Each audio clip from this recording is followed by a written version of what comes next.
Well, we have a major revenue sharing breakthrough in college athletics, and it means schools may have to be paying up to $20 million per year moving forward. Welcome into the channel. I am John Kurtz. Here on this channel, we talk college football, conference realignment, college basketball all day, every day. Make sure you click the subscribe button, not only so you get this content, but so you know when I'm going live Wednesdays and Sundays, typically for the live shows. They are a blast. Make sure you get there. Tons of fun. Lots of people from all corners of the college football world. Subscribe, click the bell so you get alerts and know when I'm going live. And if you could like the video, I would much appreciate that. Leave me a comment in the comment section. How big of an issue is this going to be for college athletics moving forward, having to pay athletes potentially $20 million per year? It's a story from Pete Thamel of ESPN as the news broke fairly late on Monday evening. But I'm going to start reading to you directly from Thamel here, and you can find the full article linked in the comments, or rather the description. The leaders of college sports are involved in deep discussions to reach a legal settlement that would likely lay out the framework for sharing revenue with athletes in a future NCAA business model. That is, sources told ESPN, according to Thamel. It's all about the House lawsuit. You've heard me talk a lot about the House lawsuit here. This would be a settlement in the House lawsuit.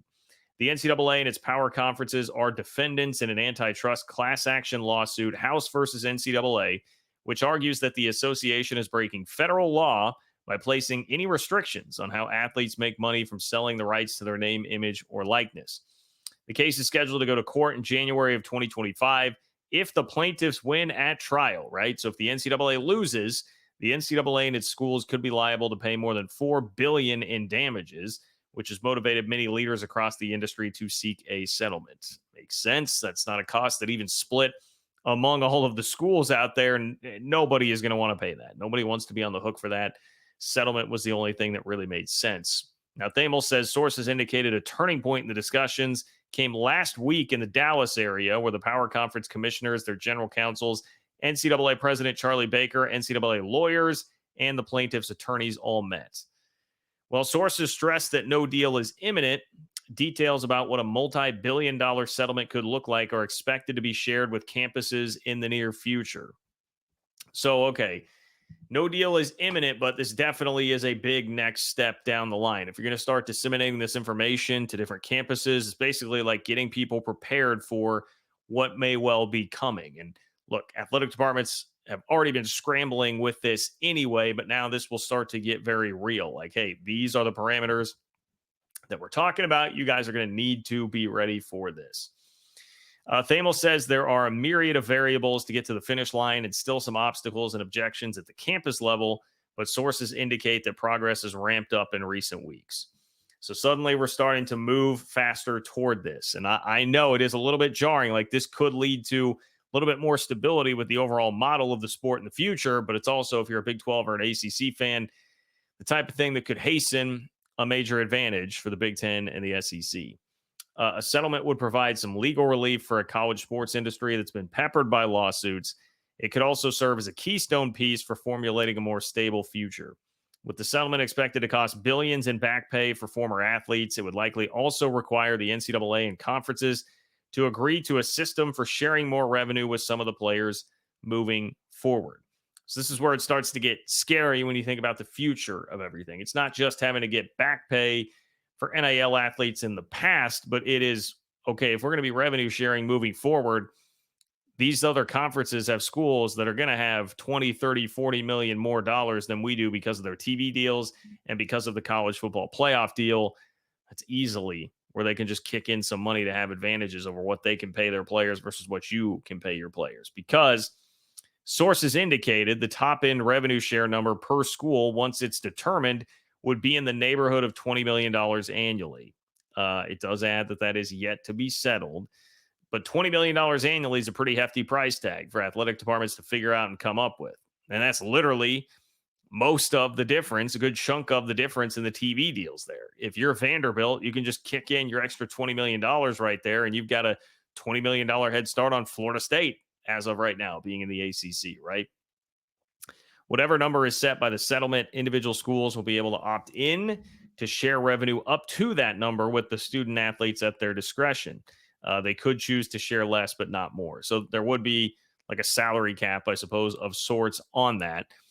So it's basic. It's kind of like it takes you back to the Charlie Baker idea where you're going to have to pay your student athletes a certain amount basically to be in.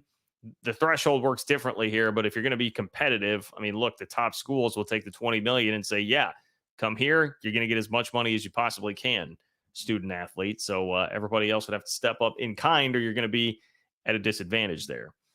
Texas A&M athletic director Trev Alberts, still weird to read, recently told the Bryan College Station Eagle that schools could be adding $15 to $20 million to their budgets annually for what he termed a new expense category in college athletics. Okay, so I had missed that. Trev Alberts was already forecasting this pretty recently. What's uncertain for now are the mechanics of how this could work. Do schools buy the NIL of their athletes? How would Title IX be impacted? The House case includes two separate classes of plaintiffs. The damage class, those are the former student athletes who would be getting like NIL back pay here.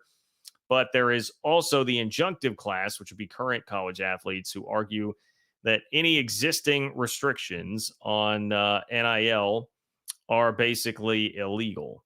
In court testimony, economic experts hired by the plaintiffs argued that the damage class missed out on more than $1 billion in NIL opportunities in the years leading up to 2021. In antitrust cases, the court makes the defendant pay triple the amount of actual damages as punishment if it has violated the law, hence the estimated $4 billion price tag of a legal loss, and hence why they wanted to settle. Quote, if we settle for the injunction class, it will involve an agreement of what the future will look like, Kessler said. Remember this Kessler character? We're talking about him not too long ago here on the channel. He is the lead attorney for the plaintiffs in this case, being the student athletes. He says if we settle for the damage class, that's basically money for the past. Another pending antitrust lawsuit because, look, we know the NCAA is not just mired in one lawsuit. They're getting hit with lawsuits from every single direction these days. Another one to watch out for is Carter versus NCAA. Another pending antitrust lawsuit, Carter versus NCAA, which was also filed by Kessler, argues that the NCAA should not be able to keep schools from paying players directly for their performance. While the cases do not need to be settled together, it's likely that both sides would want to reach an agreement that is substantial enough to keep them from ending up back in court for the Carter case in the near future. So the NCAA is basically looking at this like, hey, man, let's put together one big shebang settlement here for the House case that's going to suffice for everybody here. So you're not going to come back and sue us in this other case, Carter versus NCAA. We're stressed. We're tired. We just want this all off our plate. Let's get it done in one big settlement. That is what the NCAA is trying to do here. Sources indicated to ESPN that schools would likely want protection from future litigation as a part of a settlement in the House case. But if you're going to get that, it's going to need to be a pretty significant change in structure and what's going to happen moving forward for people like Kessler to just be like, all right, fine, bet. We'll back off here and we'll chill on everything. So that's where we're at right now. I mean, continue to monitor this, obviously, but that's a pretty big step. I mean, this mom had kind of been the word on this. I had not heard much about this. There really wasn't a ton out there on any significant progress, just a speculation that it was going to have to happen eventually. But college athletics moves quick, and we're continuing now to move toward getting a revenue sharing plan in place and that changing the model of what student athlete experience and college athletics in general looks like moving forward. Continue to stay up to date. If you stick with me here on the channel, I will make sure that you stay up to date. Click the subscribe button so you know when it is that I'm going live, typically Wednesdays and Sundays for those live shows. We have a blast, people from all corners of the college football world. Please like the video. Let me know what you think in the comments. Are you on the side of the NCAA? Are you not? How big of a deal will this be for Big 12 and ACC schools at a competitive disadvantage with the SEC and Big 10? Let me know what you think in the comments. Love me, hate me, agree, disagree. All that stuff is great. Like the video. John-Kurtz-4 on Venmo if you'd like to contribute there, and I will talk to you all soon.